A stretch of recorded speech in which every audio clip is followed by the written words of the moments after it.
In Ready or Not 2, a group of Satan worshippers gather in a circle and chant a word, SHEMHAMPHORASH. If you heard that word and felt something was off, you were right. Because that word has absolutely nothing to do with Satan, nothing to do with demons, nothing to do with any infernal tradition in the history of Western occult practice. That word is one of the most sacred names of God in existence. And this is not an accident, this is a pattern. Hollywood has been doing this for decades. Taking the sacred, taking the ancient, taking the genuinely illuminating knowledge that the word occult actually means hidden knowledge, concealed wisdom, and the light that exists beneath the surface of things. But they invert it, dressing it in darkness, wrapping it in horror, teaching you to fear the very traditions that were designed to set you free. The word occult does not mean evil, it means hidden. And what has been hidden from you, deliberately, consistently, across centuries of film and television and popular culture, is that the most powerful sacred knowledge in human history has been repackaged as something to be afraid of. Ready or Not 2 is a perfect example, and today we are going to decode exactly what they got wrong and what the truth actually is. Welcome to Occult Cinema, where the screen is the sigil. The SHEMHAMPHORASH. Let's start with the chant, because this is the most spectacular mistake in the film, and it happens right at the beginning before anything else has a chance to go wrong.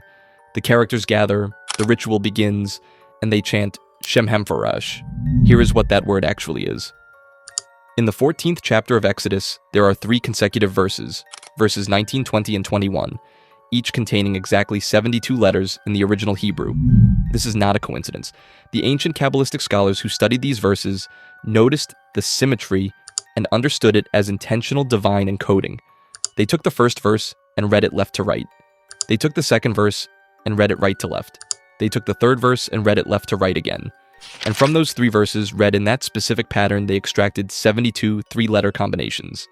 Those 72 combinations are the SHEMHAMPHORASH, the 72-letter name of God, the most sacred divine name in all of Kabbalistic tradition.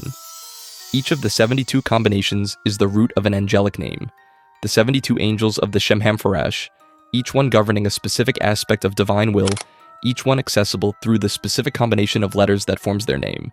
These are not minor spiritual entities. These are the angels of the divine throne, the most powerful celestial beings in the Kabbalistic cosmology. The SHEMHAMPHORASH is used to command angels, to invoke divine protection, to access the highest levels of sacred power available to a human practitioner. It is the name you speak when you want God to hear you directly, and the Satan worshippers in Ready or Not 2 are chanting it as a demonic invocation. Think about what this means for a moment. The characters in this film, who believe they are calling on the devil, who have organized their entire lives around serving a demonic entity, who are performing what they believe to be a satanic ritual, are accidentally calling on God. They are invoking the divine name. They are speaking the most sacred words in Kabbalistic tradition into a ritual space they believe belongs to darkness. If the Kabbalistic tradition is correct, and it has a few thousand years of serious scholarship behind it, those characters were not summoning BELIAL. They were summoning the 72 angels of the divine throne. No wonder the ritual keeps producing unexpected results. This is what Hollywood does. It takes a sacred name, a name that represents one of the most sophisticated systems of divine knowledge ever developed, and it puts it in the mouth of devil worshippers because it sounds ancient and strange and frightening to an audience that has never been given access to what it actually means. The sacred is repackaged as sinister. The illuminating is dressed as the infernal. And the audience goes home having been taught to associate one of God's most powerful names with Satanism. This is the pattern. And it starts here. What Hollywood always gets wrong about Satan. Before we go any further into the film, we need to establish something fundamental. The devil that Hollywood sells you, the red horned figure ruling a kingdom of fire, collecting souls, the cosmic enemy of God, the embodiment of absolute evil, is not a theological reality. It is a cultural construction, built over centuries, assembled from mistranslations, political agendas, literary inventions, and the deliberate efforts of institutional religion to consolidate power by giving people something to fear. Let's start at the beginning. The word Satan in its original Hebrew, ha-Satan, means the adversary, the accuser. In the earliest books of the Hebrew Bible, Satan is not a fallen angel. He is not God's enemy. He is a member of the divine court, a prosecuting attorney whose job is to test human beings on God's behalf. In the book of Job, Satan appears before God and asks permission to test Job. God grants it. Satan is doing his job. He is not rebelling. He is not evil. He is a function of the divine system. The cosmic Satan, the fallen angel, the rebel, the Lord of Hell, does not exist in the Hebrew Bible. He is assembled gradually across centuries of theological development, literary invention, and political necessity. Lucifer, the morning star, the light bearer. This name comes from a single verse in Isaiah, chapter 14, verse 12, which is a taunt directed at the king of Babylon. The Hebrew word used is Hellel, shining one. When Jerome translated the Hebrew Bible into Latin in the 4th century, he rendered Hellel as Lucifer, the Latin word for the planet Venus as the morning star. A metaphor for a fallen king became, through mistranslation and centuries of theological elaboration, the name of the devil. Lucifer means light bearer. The devil's most famous name means the one who carries the light. And then there is Dante's Inferno, written in the early 14th century, gave the popular imagination its most enduring image of hell: the frozen lake, the 9 circles, the devil trapped at the center of the earth, weeping, his tears freezing around him. Dante's Satan is not powerful. He is pathetic, imprisoned, impotent. But the architecture of hell that Dante built, the hierarchy, the geography, and the specific punishments, became the template for every subsequent cultural representation of the infernal realm. And then Milton. Paradise Lost, published in 1667, gave us the Satan that Hollywood has been copying ever since. The magnificent rebel, the beautiful fallen angel, better to reign in hell than serve in heaven. Milton's Satan is the most compelling character in the poem, more interesting than God, more interesting than Adam and Eve, more interesting than anyone else in the story. And that characterization, the proud, brilliant, defiant Satan, became the foundation of the romantic Satanism that influenced everything from Byron to Baudelaire to the modern occult revival. The church's role in all of this is not incidental. The construction of the devil as a figure of absolute cosmic evil served a very specific political purpose. If the devil is everywhere, and if he is in the heretic, in the witch, in the pagan, in the Jew, in anyone who deviates from orthodox doctrine, then the church is the only protection against him. The more terrifying the devil, the more necessary the institution that claims to stand between you and him. Hollywood inherited this construction wholesale, and it has been reproducing it without examination ever since. The red figure, the horns, the deal for the soul, the eternal damnation. None of this comes from the oldest sources. All of it comes from centuries of deliberate distortion. Ready or Not and its sequel are not making a theological argument. They are horror comedies about exploding rich people, but it is operating entirely within this inherited distortion, and in doing so, it is teaching its audience a version of the devil that has more to do with medieval church politics than with any genuine occult tradition. Belial, the real demon. Now let's talk about who Belial actually is. The name is an anagram of Belial, and it is also the French word for the lease, the contract. Hollywood got this right. The name works on 2 levels simultaneously, the demon and the deal. This is genuinely clever and genuinely accurate to the tradition. But everything else about how Belial is presented diverges sharply from what the real Belial actually is. In the Ars Goetia, the first book of the Lesser Key of Solomon, the most influential grimoire in the Western occult tradition, Belial is the 68th demon. His entry is specific and detailed, and it describes something that looks nothing like the shadowy, infernal presence the film implies. Belial appears as a beautiful angel riding in a chariot of fire. Not a monster, not darkness, not horror. A beautiful angel in a chariot of fire. The imagery is celestial. It belongs to the same visual vocabulary as the seraphim and the cherubim of biblical tradition. Belial looks like an angel because he was one. His fall did not make him monstrous. It made him something more dangerous than a monster. It made him persuasive. He speaks with a comely voice. This is the specific language the Goetia uses: comely, pleasant, agreeable. Belial does not threaten, he does not terrify. He charms, he persuades. He makes you feel that what he is offering is reasonable, desirable, worth having. His specific powers are extraordinary in their precision. He distributes presentations and senatorships. He causes love between friends and foes. He governs 80 legions of spirits. Read that again. Presentations and senatorships, political appointments, worldly influence, the ability to place people in positions of power, the ability to make enemies into allies. Belial is not the Lord of Fire and Torment. He is a power broker, a political operator, a being whose specific domain is the machinery of worldly influence and the management of human relationships. Now look at Belial in the film.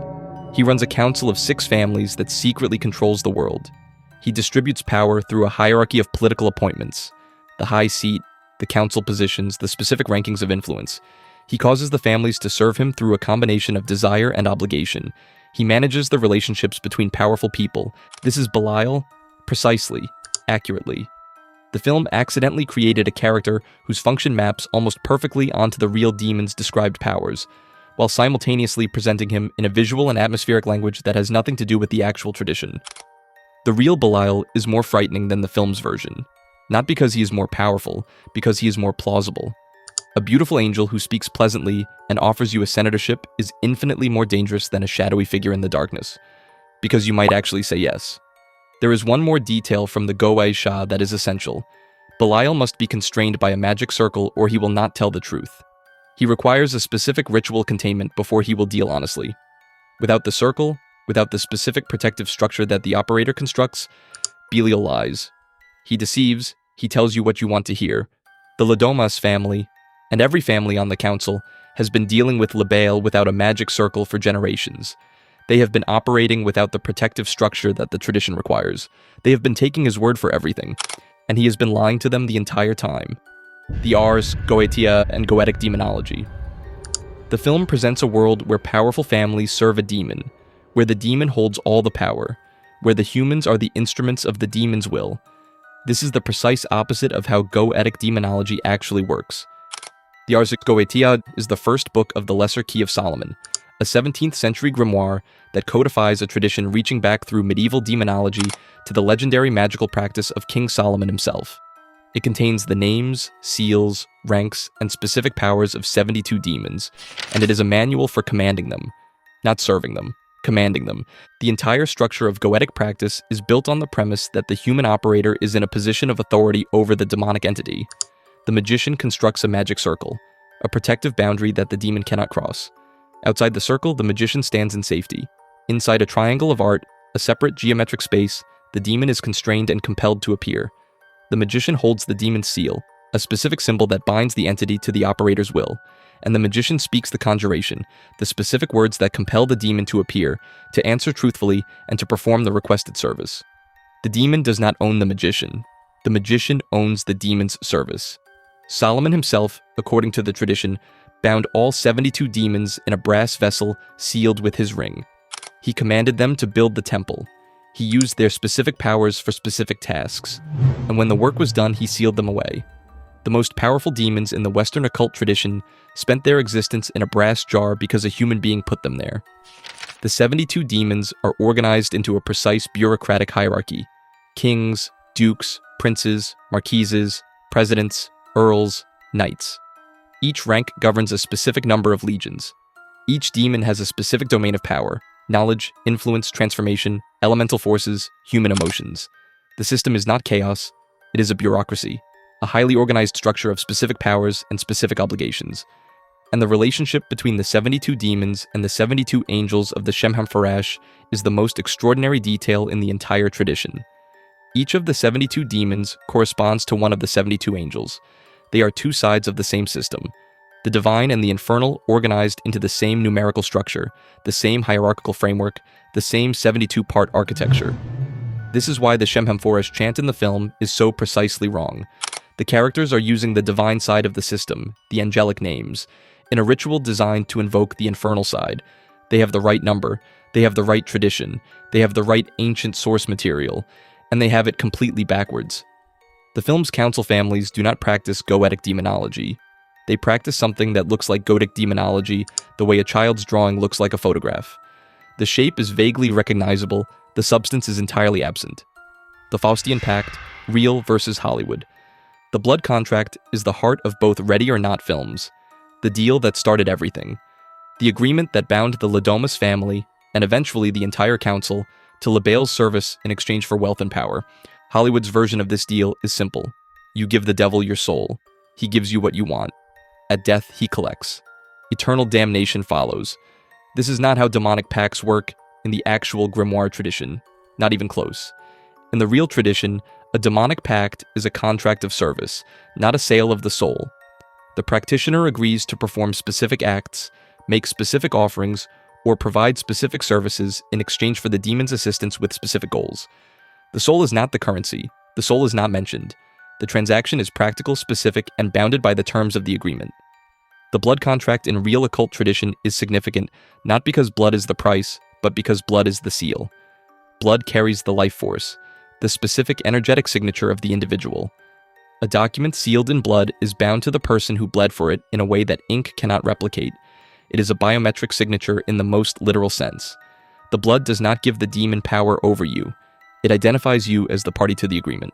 The film gets this partially right. The blood pen signing, the specific act of sealing the contract in blood, is closer to real practice than most Hollywood representations.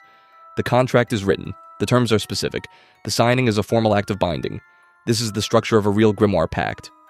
What the film gets wrong is the power dynamic. In the film, BELIAL holds all the power. The families serve him. They fear him. They organize their entire existence around his requirements. The pact is a leash. In real goetic practice, the pact is a tool. The operator uses it to compel the demon's service. The demon is bound by the terms of the agreement, not the human. The human constructs the terms. The human sets the conditions. The human holds the seal that gives them authority over the entity.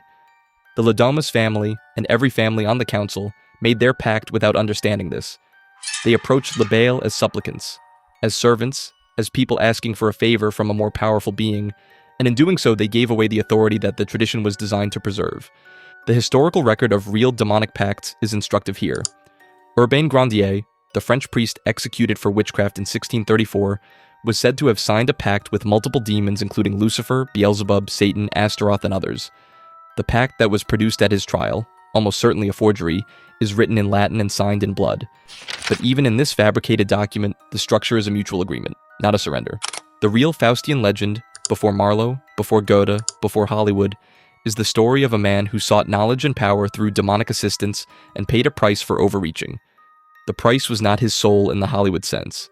It was the destruction of everything he built, because he built it on a foundation that required constant feeding. The pact was not a trap. It was a choice. And the consequences were the natural result of the choice, not a supernatural punishment imposed from outside. Grace understands this instinctively. She does not approach the pact as a supplicant. She approaches it as an operator. She reads the terms. She finds the spaces between them. She uses the contract's own structure to defeat the contractor. She is the only character in either film who treats the pact the way the grimoire tradition intended it to be treated, as a tool in the hands of the one who wields it. The hide-and-seek game as a cult mechanism. The hide-and-seek game at the center of both films seems like a darkly comic invention, a deadly children's game as the mechanism of a demonic contract. Absurd, satirical, deliberately ridiculous. Except it isn't ridiculous at all. Games of fate and chance have been central to occult and religious practice across virtually every culture in human history. The casting of lots, mentioned throughout the Hebrew Bible, was a method of determining divine will. The I Ching is a system of divination built around the random generation of hexagrams. The tarot is a game that became a system of sacred knowledge. Chess, in its original Persian and Indian forms, was a representation of cosmic warfare between divine and infernal forces. The game is not separate from the sacred. The game is one of the oldest sacred technologies we have. The hide-and-seek game specifically maps onto one of the most ancient ritual structures in human tradition, the labyrinth. The labyrinth is not a maze. A maze has multiple paths and dead ends. A labyrinth has one path, winding, complex, disorienting, that leads inevitably to the center and back out again. The labyrinth at Knossos, the labyrinthine passages of the Egyptian underworld, the spiral patterns carved into Neolithic stone. The labyrinth is the initiatory journey, the path that takes you through confusion and fear and the apparent impossibility of finding your way, and delivers you, if you survive it, to the center of yourself. Hide and seek is a labyrinth. The hunted person moves through a space that is simultaneously familiar and threatening. Every room is known and dangerous. Every corridor is a choice between concealment and exposure. The goal is not to reach a destination but to survive until dawn, until the solar threshold, the moment when the rules of the night no longer apply. The dawn deadline is not arbitrary. In virtually every tradition that takes the boundary between the human and the supernatural seriously, the night is the time of demonic power and the dawn is the time of divine power. The vampire cannot survive sunlight. The witch's Sabbath ends at cockcrow. The demons of the GOATIA are most powerful in the hours of darkness. Dawn is not just a time of day. It is a threshold, a boundary between two different orders of reality. The wild hunt, the ancient European mythological tradition of a supernatural chase across the night sky, is the cosmic version of the hide-and-seek game. The hunter and the hunted. The chase through darkness. The survival until dawn is the only possible escape. Grace is not playing a children's game, she is running the wild hunt, and she is the prey who became the hunter. The ordeal as initiation. This is the structure that underlies the game and gives it its real power. Every mystery school tradition, the Eleusinian mysteries, the Mithraic rites, the shamanic initiations of indigenous traditions worldwide, uses the ordeal as the mechanism of transformation. You are placed in a situation of genuine danger. You are stripped of your social identity, your resources, your certainty, and you are required to find within yourself the capacity to survive. The hide-and-seek game is a genuine initiatory ordeal. The film knows this, even if it does not say it explicitly. Grace emerges from the first game transformed. She enters the second game as someone the first game made. The ordeal worked. The initiation was real. The sigil ring. The sigil ring is the most precisely accurate occult object in the entire film, and it is worth understanding exactly why. A sigil in occult tradition is a symbol, constructed through specific methods, charged with specific intention, and activated through specific ritual. The sigil is not decorative, it is functional. It is a compressed magical working, an intention encoded in a visual form that bypasses the rational mind and operates directly on the deeper layers of consciousness and reality. The most famous sigils in the Western occult tradition are the seals of the 72 demons of the GOATIA. Each demon has a specific seal, a unique geometric symbol that represents their name, their nature, and their specific power. The seal of Belial is a precise geometric construction. When the operator draws the seal, when they inscribe it on the appropriate material, in the appropriate ink at the appropriate time, they are not making a picture of Belial. They are creating a functional connection to Belial's specific power. The ring as a vessel of magical power is one of the oldest concepts in the entire occult tradition. Solomon's ring, the ring that gave him authority over the 72 demons, is the foundational object of the entire Goetic tradition. The ring bore the seal of God, the Star of David, the hexagram, and it was this seal that gave Solomon his authority. The ring was not a symbol of his power. It was the instrument of his power, the physical object through which the authority was exercised. The film's sigil ring works exactly as a real magical ring should work. It is a physical object charged with specific power. It transfers that power to whoever wears it. It is bound to the system that created it, Lebel's organization, and it operates according to the rules of that system. Whoever wears it at dawn holds the high seat. The power is in the object. The object is in the hand of whoever claims it, and Grace's decision to throw it into the pit is the correct magical move, not just dramatically, magically. In real occult practice, a charged object that you do not wish to use, a sigil you want to deactivate, a talisman you want to neutralize, must be destroyed. You cannot simply put it down. The charge and the connection remains. The object continues to function according to its original intention until it is deliberately deactivated. Grace throws the ring into the pit. She doesn't keep it, she doesn't wear it, she doesn't give it to someone she trusts. She removes it from the system entirely by placing it in a space where the system's own rules will destroy whoever claims it. She uses the ring's power to neutralize the ring's power. This is sophisticated magical thinking, and the film arrived at it through dramatic logic rather than occult knowledge, which makes it all the more remarkable that it got it right. The goat, Baphomet and the scapegoat. The goat in Ready or Not 2 is everywhere. In the pit, in the ritual space, in the final image, walking out with grace and faith as the only survivor of the council's self-destruction. Hollywood uses the goat as a shorthand for Satanism. Goat equals devil, goat equals evil. The association is so deeply embedded in popular culture that it has become invisible. We accept it without questioning where it came from or what it actually means. It came from Baphomet. And Baphomet does not mean what Hollywood thinks it means. Baphomet, as most people know it, the winged, goat-headed figure seated on a throne, one hand pointing up and one hand pointing down, was designed by Eliphas Levi in 1854 and published in his book Transcendental Magic. Levi was a French occultist and Kabbalist, one of the most important figures in the 19th century occult revival. And the figure he designed was not a representation of evil. It was a representation of the reconciliation of opposites. Look at the image carefully. The figure has a human body and a goat's head, the animal and the rational combined. It has wings and the spiritual principle. It has a torch between its horns, the light of knowledge, the illuminating fire. One hand points up and one hand points down. As above, so below, the hermetic principle of correspondence between the macrocosm and the microcosm. The figure is male and female simultaneously, the union of opposites, the alchemical conjunction. Baphomet is not the devil. Baphomet is the symbol of initiated wisdom, the figure that has integrated all opposites, light and dark, male and female, animal and divine, above and below, into a single coherent whole. The goat head is not a sign of evil. It is a sign of the animal nature integrated rather than suppressed. The torch is not hellfire. It is the light of gnosis. The church declared Baphomet satanic in the 14th century when they used it as evidence against the Knights Templar, the military order they wanted to destroy and whose wealth they wanted to seize. The Templars were accused of worshipping Baphomet in secret rituals. The accusation was almost certainly fabricated, but it stuck. And the image of the goat-headed figure as a symbol of Satanism has persisted ever since, not because it is accurate, but because the church needed it to be true. And then there is the scapegoat. Leviticus 16, the Day of Atonement. 2 goats are brought before the high priest. One is sacrificed to God. The other, the scapegoat, has the sins of the entire community symbolically placed upon it by the laying on of hands, and then it is released into the wilderness. It carries the community's sins away from the settlement and into the desert where they can do no harm. The scapegoat is not evil. The scapegoat is the innocent that bears the burden of the guilty. The scapegoat is released, not killed, precisely because its innocence is what makes it effective. The sins are transferred to something pure, and the pure thing is sent away so the community can begin again. Grace is the scapegoat of the Ladomus family. She was chosen randomly.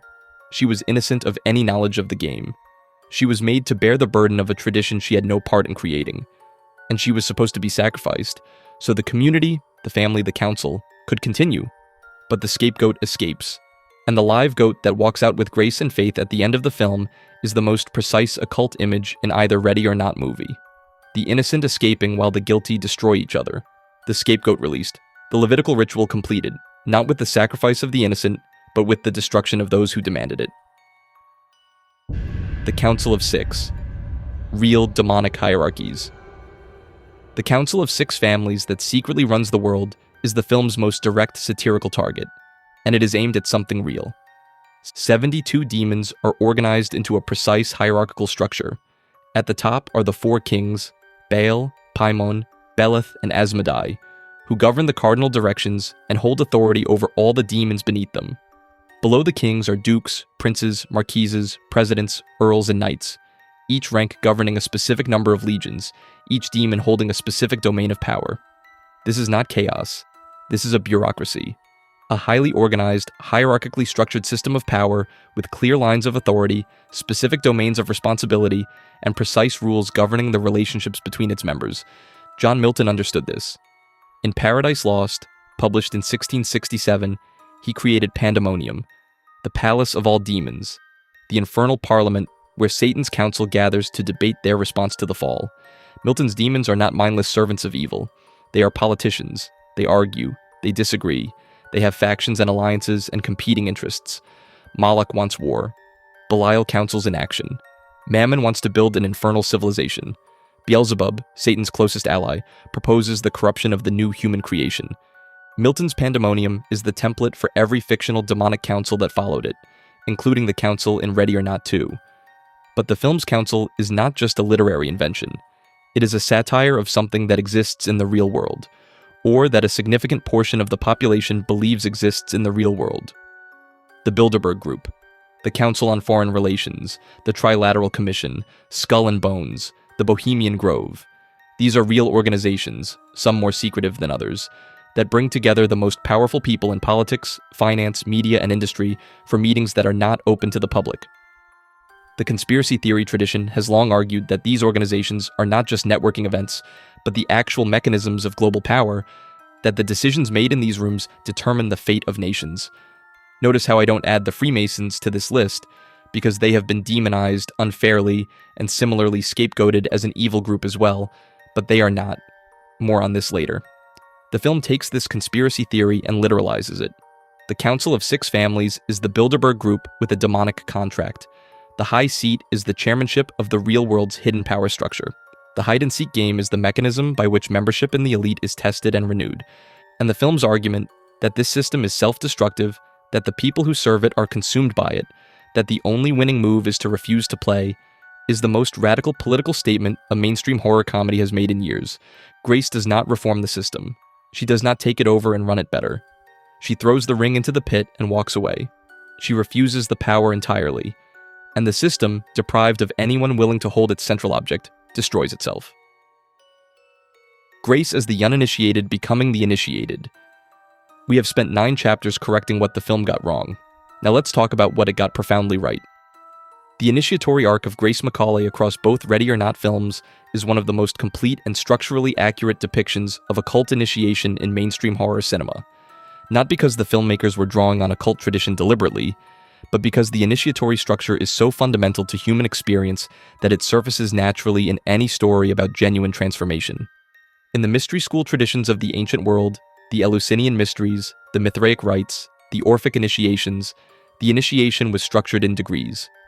Each degree required the candidate to pass through a specific ordeal that stripped away a specific layer of the false self and revealed something more essential beneath it. The first degree was the ordeal of survival. The candidate was placed in a situation of genuine danger, real or ritually constructed, and required to find within themselves the capacity to endure. The first degree did not teach the candidate anything. It revealed what was already there. Ready or Not is Grace's first degree. She is the uninitiated outsider. She knows nothing about the game, nothing about the family, nothing about BELIAL. She is stripped of everything.